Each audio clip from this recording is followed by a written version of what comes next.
You're listening live to Heart-to-Heart, a program which aims to help you understand and to become your loving self. I'm Dr. Mitra Rashidian. I'm a licensed marriage and family therapist and a certified sexologist here at KMET 1490 AM ABC Radio Live, along with my business partner, colleague, and best friend, Dr. Robert Jaffe, offering you a program on human sexuality. And we're here today to help you to understand yourself better, to understand your partner better, and to create a loving and joyous relationship with you and your partner.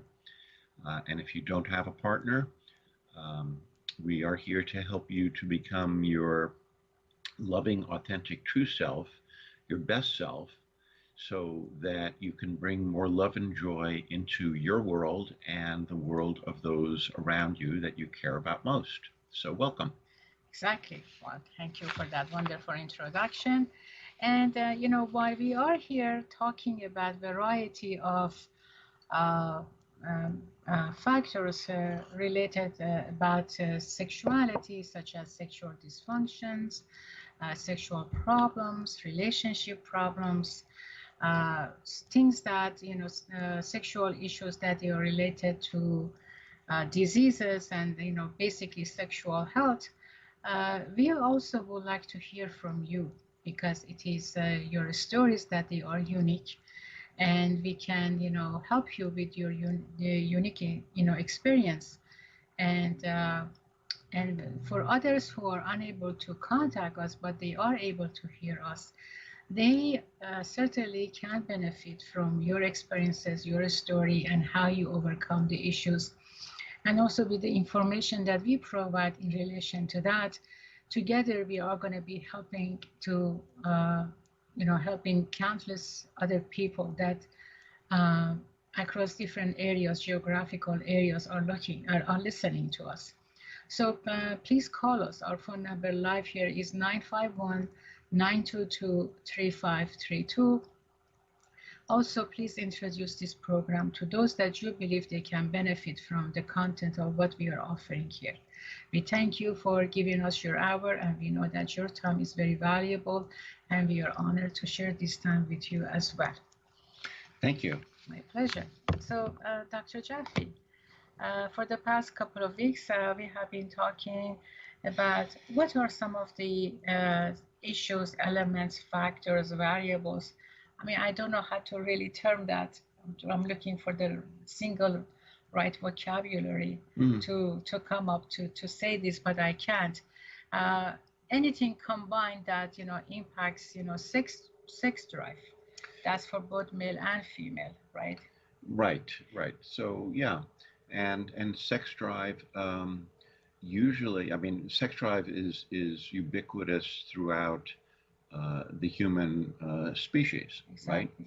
Everybody is born with a sex drive, just like everybody is born with eyes and ears and nose and a mouth. Sex drive just comes with the territory. And not everybody looks alike, not everybody has the same talents and abilities, and not everybody has the same level of sex drive. But that doesn't mean that we don't have a sex drive.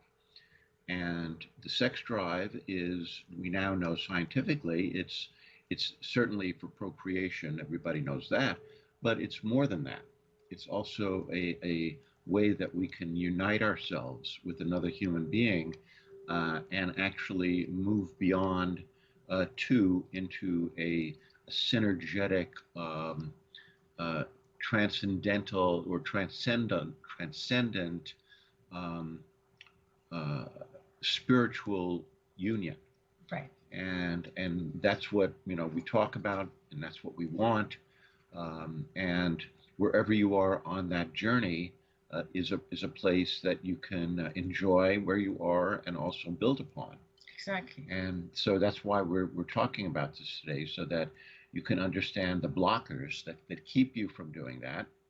And once the blockers have been addressed and dealt with, then you can more easily move toward the achievement of that. Exactly. And I like the word blockers Hmm. that you used. Okay. I think that's a most complete single word that we can use. Okay. Blockers. I like that. Thank you. Sure. I'm just going to go over a summary. I'm going to give you a summary of what we introduced as some of the blockers. For example, we started with the stress. We talked about problems with partners, consumptions of alcohol, basically not having enough sleep, right? Having kids obviously is we know that It's a challenge. privacy is a challenge, many challenges, not just say that kids may take away privacy, but there are other challenges. I mean, kids have a number of needs, right? And they need to be attended when they happen. Use of medication, we know that medication have side effects, and one of the side effects, possible side effects are, lowering sex drive, and also poor body image. And we know that, basically we explain how that works in this society, right? So speaking about, body image, obviously obesity is one next to that, right? We know that we are living in a society that worships and promotes thin body, and also, how they promote for people to stay thin. And then at the same time, when we see that, food industry basically how works in the opposite direction, right? In a lot of ways, yes. In a lot of ways, it's hard to find something that is not genetically modified, or if we find it, what's called organic and all of that. So all of those are good, but is not food industry these days. It has become such a complex, uh, what's the word? It's such a complex phenomena.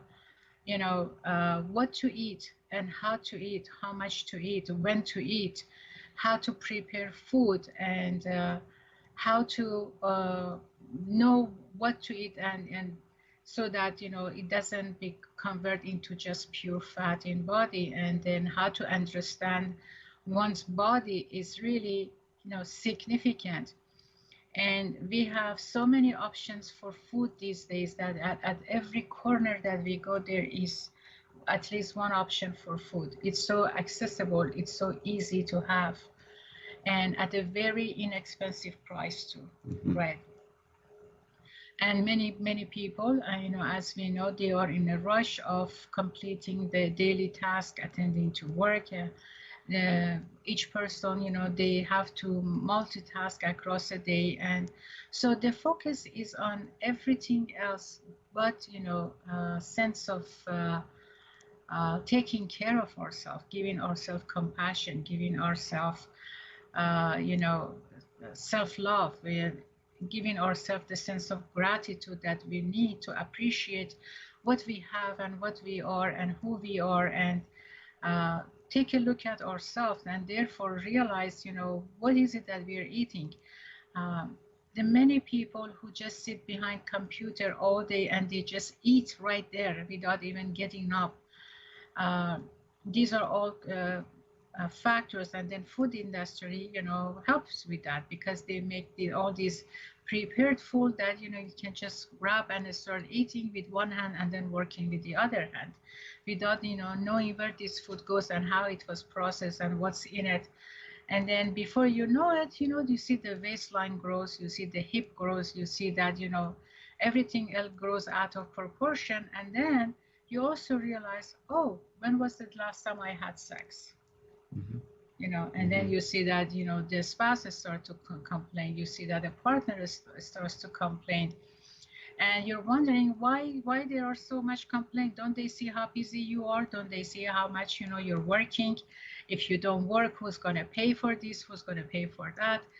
And then so when we get to that point and we kind of forget about our well-being, it's not just the well-being of physics that we are neglecting, it's also our emotional well-being, it's also our relational well-being.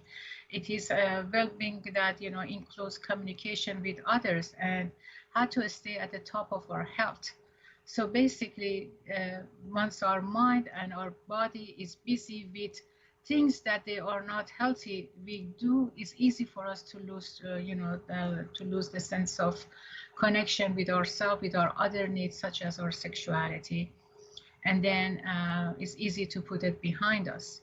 And with that, we're not mindful of, what we're eating, the ready pizza, the delivery, the, easy access to number of food in the name of health food, it's really becoming, a pandemic on its own. Mhm. Right.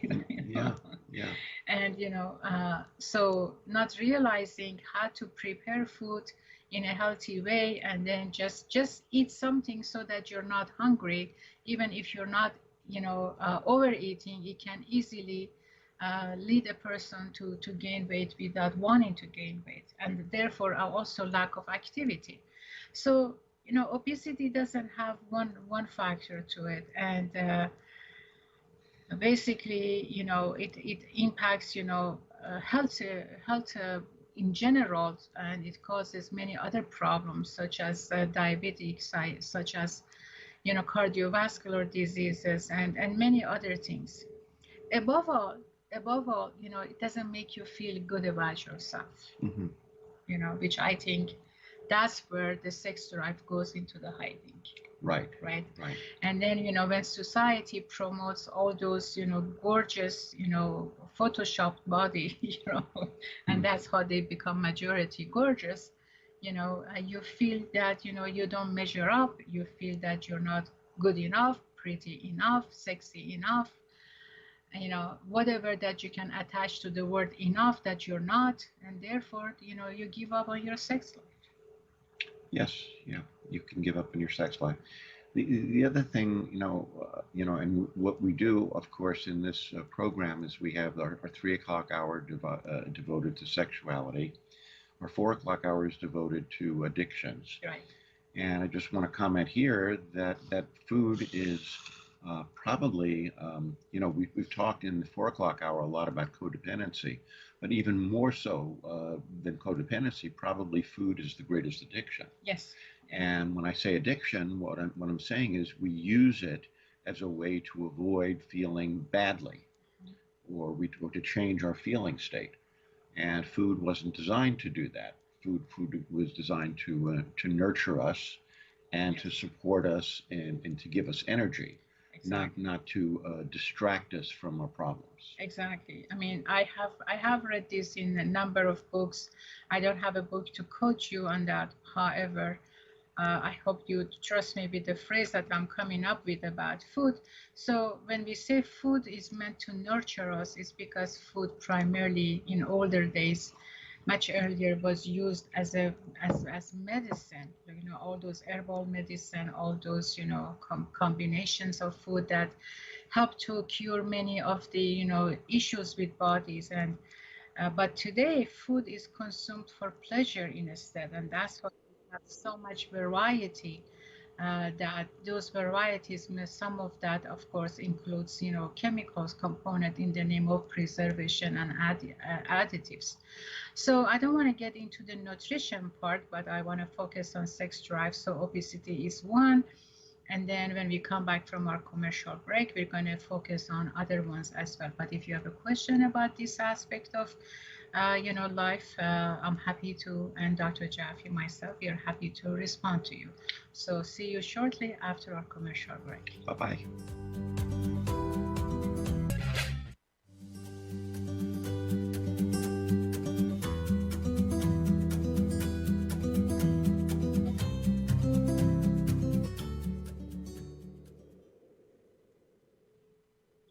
Welcome back from our commercial break. Dr. Mitra and Dr. Robert here at Heart-to-Heart program at KMET 1490 AM ABC News Radio.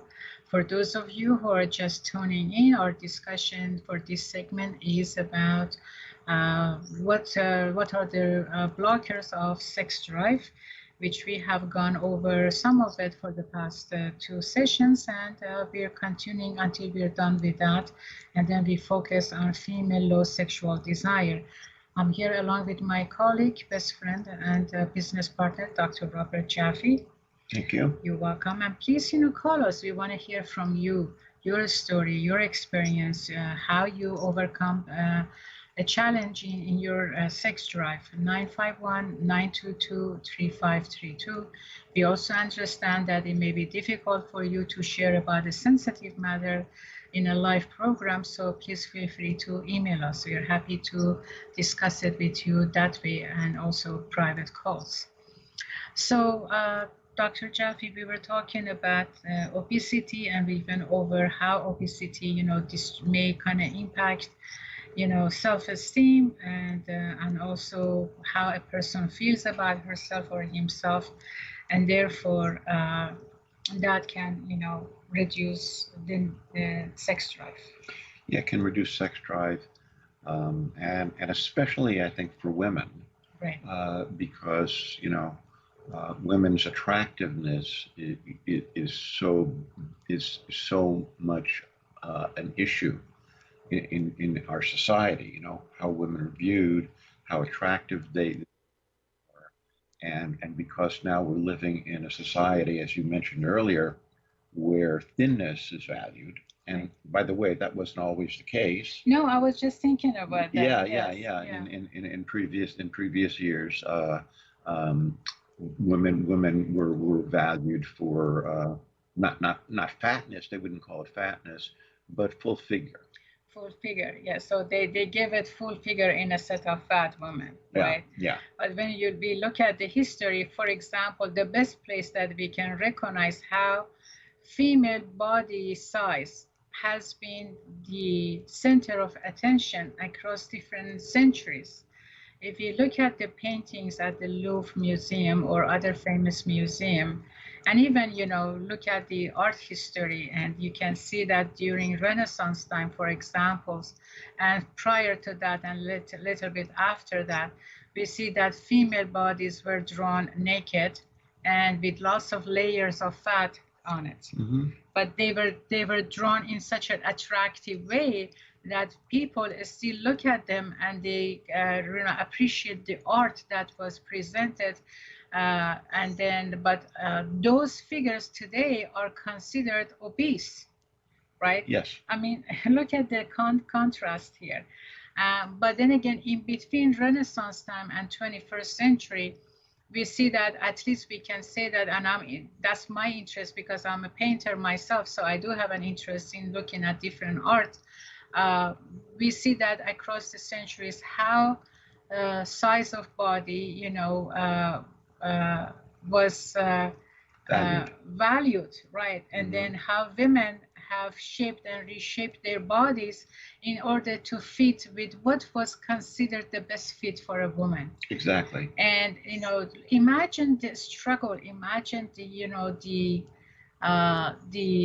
energy, the negative self-esteem, and everything that went on for a woman to get that skinny waistline during like 16th century and to wear all that hat which was full of fruit and and flowers, and how to have that sexy bare chest and upper shoulder, and then how to show that skinny waistline which was like maybe less than 20 inches, and then the huge hip. And so we see that depending on what was called on by officials who determine what size body is the right one for that time, women had to shape and reshape themselves. And here I have to say that I'm really thankful for this famous designer, Coco Chanel, that she really made a revolution by putting an end to all of that. And she brought women to a place where they determine, what works for them and what size works for them.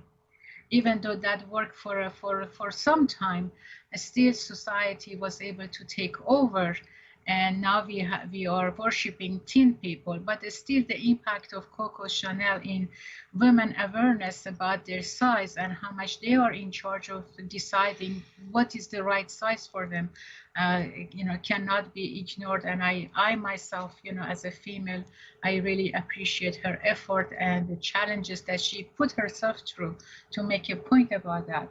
Was very, very valuable. And yes, I'm talking about the same Coco Chanel that we wear her perfume, we wear her designs. And so she's the one who made a revolution in female, lifestyle in terms of body size and fashion. So anyway, like I said, I don't want to get into too much of that, even though those are beautiful, experiences and stories to share. But let's go back to our sex drive. Sex drive, right?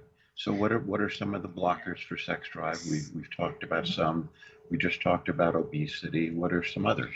The other one, this applies to men, is erectile problems, right?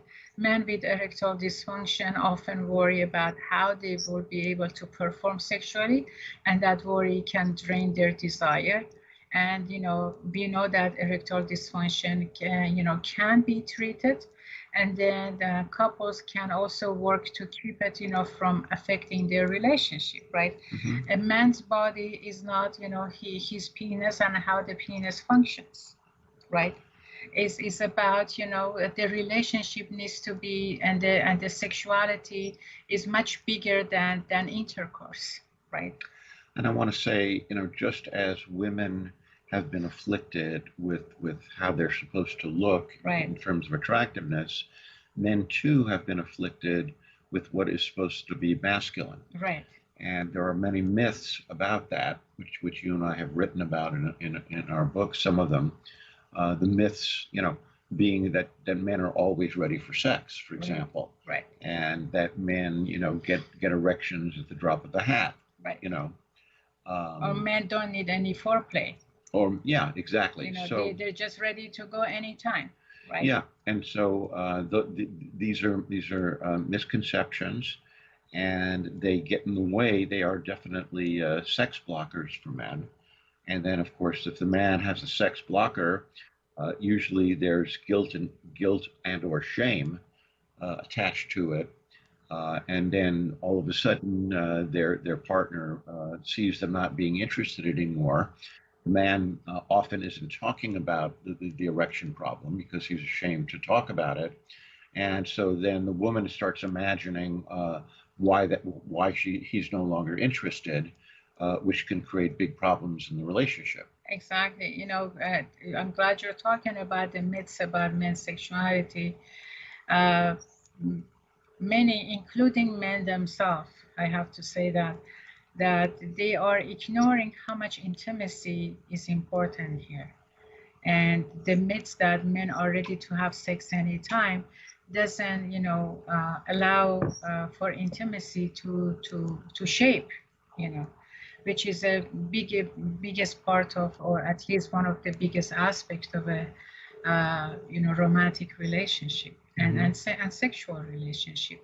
So if a man is experiencing erectile problem, now we have so much sophistication going on in medicine and in counseling, and because it's a combination of both, it's not just physiological, it's not just related to emotions. It could be a combination of both. It could be plus minus, one is more than the other one.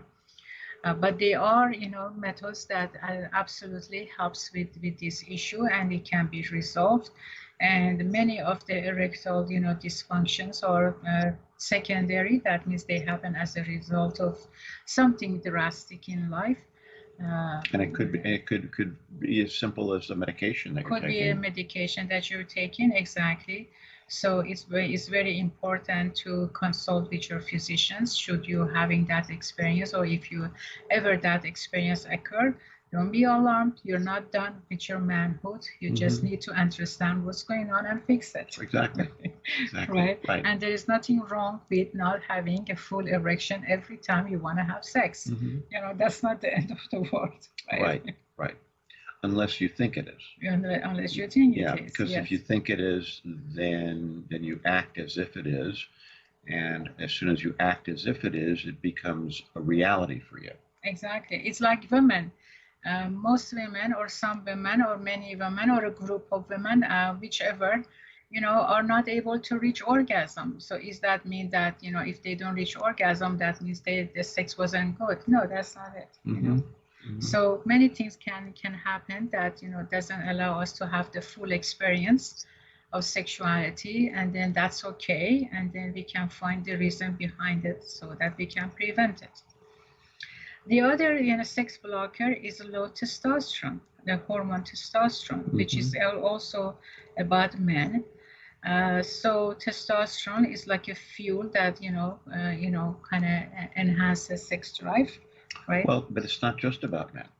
Right. I mean, it's not just about women have testosterone right. as well. Not of course as much. Right. But testosterone, is a hormone that people need, men and women need, in order to have a good sex drive. Right. Usually when there is a talk about testosterone, automatically men come to the image. Correct. Right now. Correct. So, and that's another myth too, right. by the way, right? So as men age, their testosterone level may drop a bit. Not all, lose desire for sex as this happens, but some do. And then many other things from relationship to weight gain also may affect, a man's sex drive and testosterone level. So there is not, a one-size-fits-all answer for every man. And the best person who can help you to understand what's going on with your testosterone level is your physician. A urologist can help you, a family physician can help you. A simple blood test will determine what's going on with your testosterone. And then sometimes, again, it could be as simple as, your medication doing that, It could be a stress doing that, could be many of the factors that we have so far talked about, impacting testosterone level. And then, just like women who have, go through the process of low estrogen and, low testosterone and progesterone and everything, hormones can become elevated, or they can become, go low. So then that's part of, being human being. And, the good news is that there are a number of solutions for them. So not to be alarmed if your test result shows that, you're low testosterone, or you feel that, you're not sexual anymore because you have a low testosterone level. Really, that's not the only determination of how a person is sexual or not, or, a person can have a good quality sex or not. Right. Right. The other, sex drive blocker is depression. And then we know that by research and by experience, professional experience and personal experience, and from what we hear from people, their stories, and, when we talk to people and say, what's going on? Say, I'm just depressed, right? So that's being depressed, it's not something that you can say it and bypass it, right? Right. If somebody's feeling depressed, we want to know why. What makes them depressed? Depression is an affliction. It's an illness. Right. And people don't think of it that way. Usually, and some depression is situational. Right. Right. So we would say it's normal if you have a sudden loss in your life to have some depression, right? But some depression is not situational. Some depression is, we call it endogenous, which means that it's a sort of steady state. Right, like dysthymia, for example. Well, dysthymia, yeah. And cyclothymia. There's different kinds of depressions. And so the depression that is always there, it may be very, very severe, or maybe at a very low level, but there's treatment for it. You don't have to be living that way. And of course, if you have depression, usually one of the first things to go is your sex drive. Exactly. Yes. So we know that, it can shut off pleasure, sexual pleasure in many ways, and sex, is definitely an impactful concept in life, right? And then there are many ways to get help. And then treatment may involve, medication. It may include psychotherapy. But if you're taking medication, it's best to inform your doctor about how that medication is impacting you, because it's not so much, because the combination of medication and feeling depressed, is something that we need to be able to detect and talk about that, so that medication can change, and also your therapist can help you to identify a triggering factor that makes you feel depressed, so you can overcome them and also move on with your happy life and enjoy your sex life. Mm-hmm. And the other factor that impacts, female sex drive basically is menopause. Uh, Across history, we hear that menopause is the end of life, right? Uh-huh. Uh-huh. But the reality is, that's nothing but a myth, and that has been nothing but a controlling factor, a controlling concept that, pushed women, away from having a normal, joyful life. So let's talk more about this after our commercial break. Please stay with us. See you soon.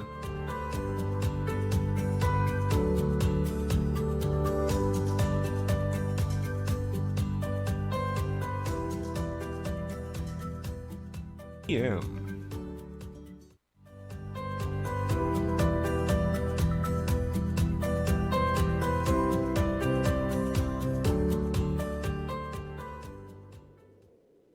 Welcome back from our commercial break. Dr. Mitra and Dr. Robert here at KMET 1490 AM, ABC News Radio Live, Heart-to-Heart program. We're talking about human sexuality and blockers of sex drive with Dr. Robert Jaffe. So we were talking about menopause. We left off with menopause. Menopause. Yes. When women think about menopause, the first thing that I hear from them in therapy, their body shakes. Mhm. They say, "Oh my God, am I at beginning of my menopause?" I had a client who is about 35 years old, and she said, "Am I in menopause? I haven't had a child yet. Am I in menopause? I've been told I'm in menopause, and I've been told that I have to freeze my eggs." Mhm. So, for that, I don't know. Everybody's body is different. So that's something that a physician can determine, Mhm. right? However, when women think of menopause, they think about where there is a premenopause, there is a menopause, and there is a postmenopause. And each one of them can bring a different signs and symptoms to a female body, right?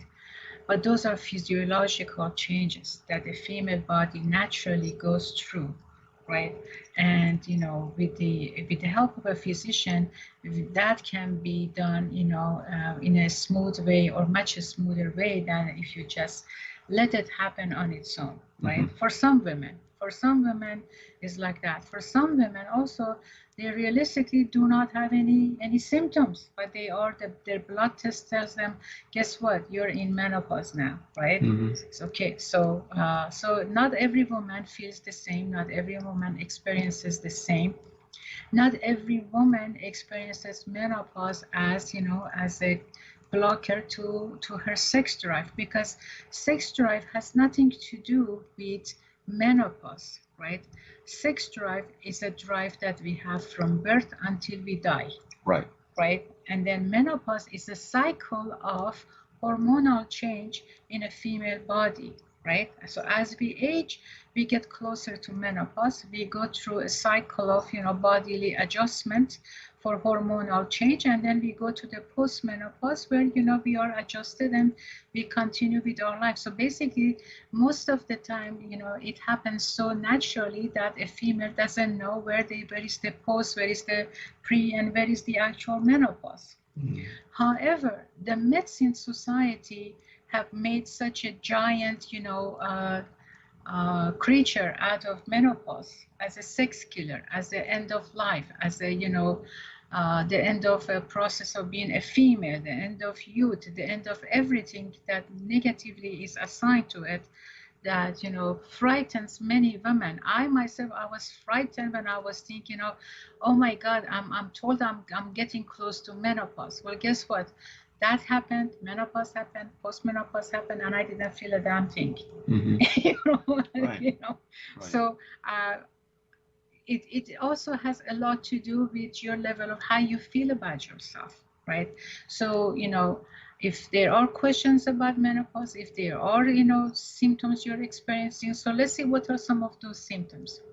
Like for some women, it's vaginal dryness. And for some women, it's pain during sex. But vaginal dryness can also cause some pain, right? But then again, it's different for every woman. And so that's one of the things that happens is that. And also, of course, the monthly cycle doesn't happen. So in other words, ovulation, there is nothing to, there is no more eggs for that to happen. So your cycle goes away. And believe me, so many women are thankful for that because now they don't have to think about birth control. Now they don't have to worry about anything else. The only things that, still women need to be very much concerned about and be mindful of is sexual transmitted infection and sexual transmitted diseases. So those are something that we women have always need to be mindful about if we are sexually active.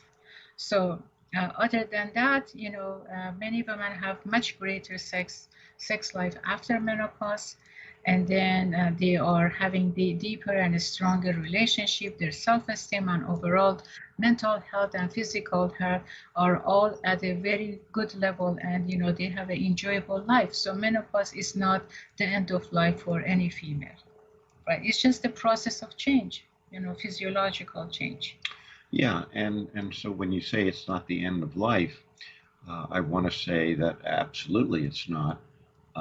And at the same time, a lot of the way we feel about life and about ourselves has to do with our own ideas and our own beliefs. Right. Right. So if your belief is that you are less attractive or less of a person or less of a woman because you have gone through or experiencing menopause, then it's going to affect your behavior, and your behavior is going to reinforce the belief, and now you're caught in a maladaptive state where you're not happy because and it's not really because of the changes that have occurred in your body. It's because of the opinion of those changes that Right. you formed. Right, exactly. One of the other physical symptoms that some female experience is hot flashes, right? Mhm. So if that happens for you, okay, there are treatment for that. You can easily consult your physician, and also, exercises, eating right. So hot flush is not just because of your body going through menopause. It's because along with that, self-care is really essential and is really important. So if we don't do self-care and we don't eat right, and we don't exercise, we don't sleep well, naturally we are promoting negative side effects of menopause. Mhm. So it's up to us about how to go through this phase of life and get out of it in a healthy way. Right. Right? But definitely it has nothing to do with self-drive, sex drive. It's Mhm. how we think about ourselves that impacts sex drive. Right. And the other one that's really important is lack of closeness of partners, Mhm. right? So sex without feeling close can be kind of, impact the desire. We all need intimacy. Is more than just sex.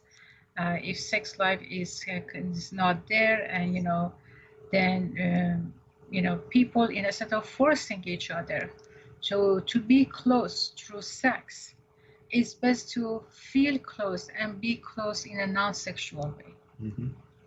right? Being close, having intimacy, having chemistry, being romantic doesn't always need to have sex involved, doesn't always need to have intercourse involved, doesn't always need to have orgasm involved.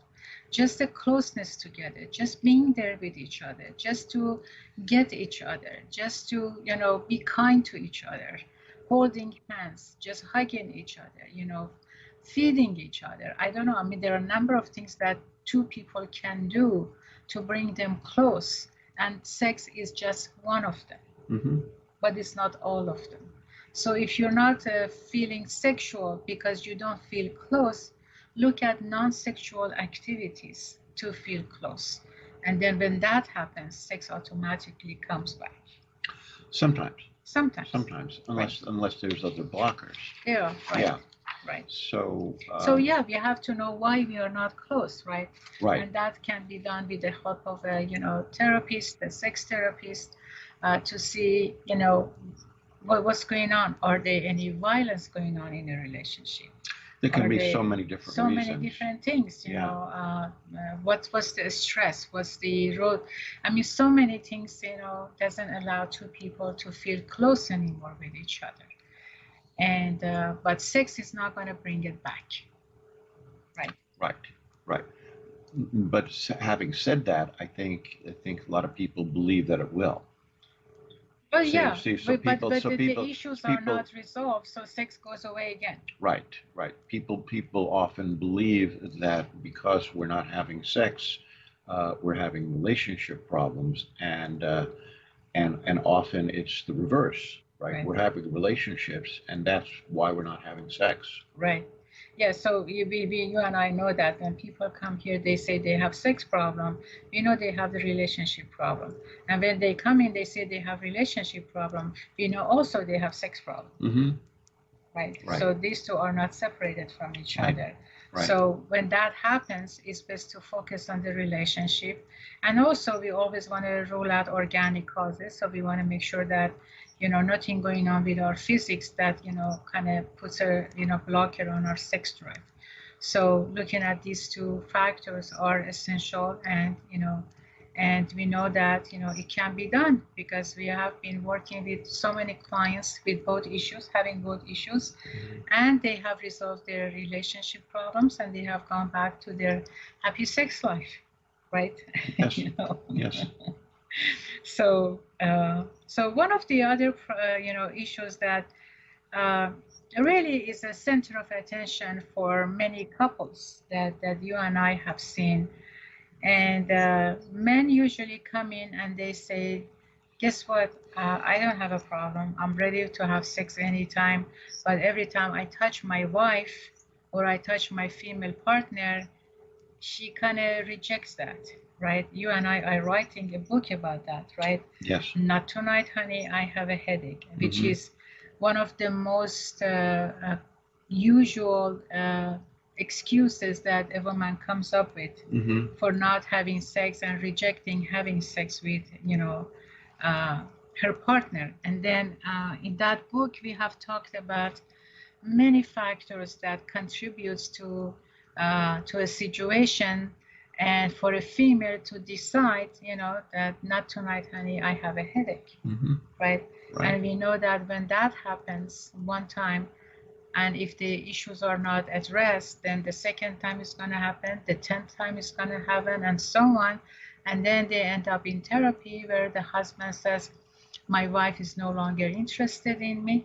She doesn't like to have sex with me. She rejects me. Nobody has rejected me, and maybe I should get a new partner for myself as an ultimatum. Right. Exactly. Right. Yes. So, basically, as you know by now, probably you guessed it, we are focusing on low sex drive in women, right? And then when we look at the physiological perspective of female sex drive and also male sex drive, in this case, we're focusing on women, we see that sexual desire naturally fluctuates over the years. So that means that as we age, our sex drive may lower. It doesn't mean that it's going to go away, but somebody who's 18 and 20 obviously has a higher sex drive than somebody who's 80. Right? But it doesn't mean that a female who's 80 years old, is not going to be able to have sex or feel sexual. I remember years ago, I knew of this couple that the lady was about 85 and the gentleman was about 90.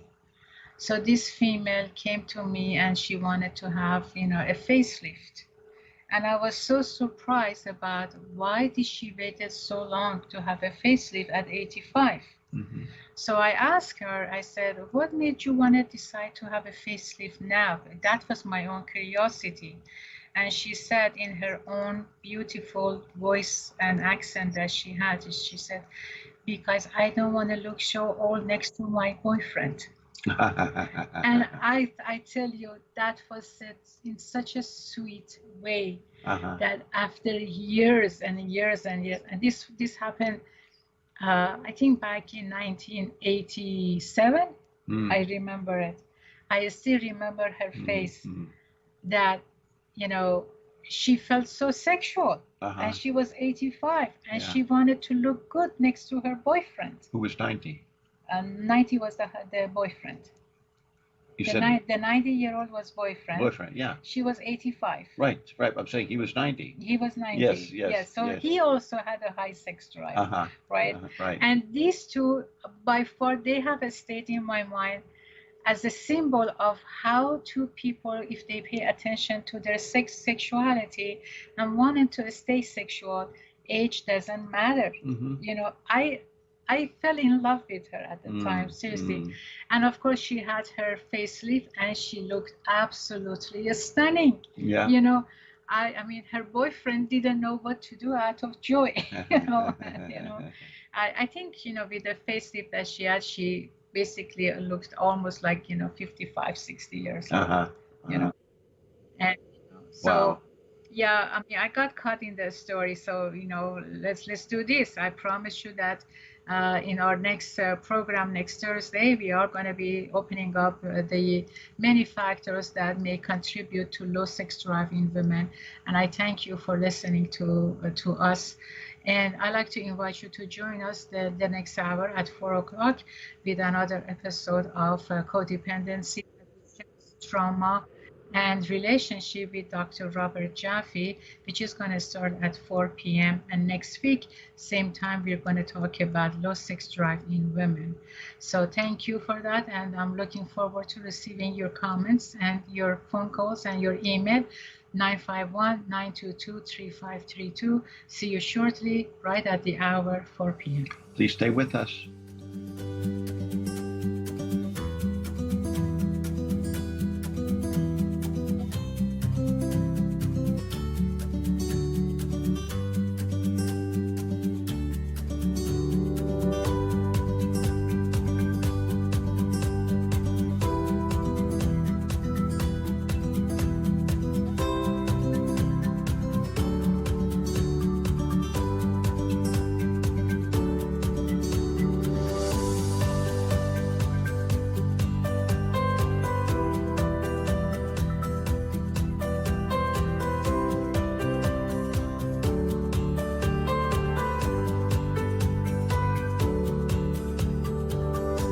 This is ABC News Radio, KMET, 1490 AM. News, talk, sports. Serving the Inland Empire and desert communities, this is KMET, Manning, Beaumont, Redlands, and Palm Springs, 1490 AM. From ABC News, I'm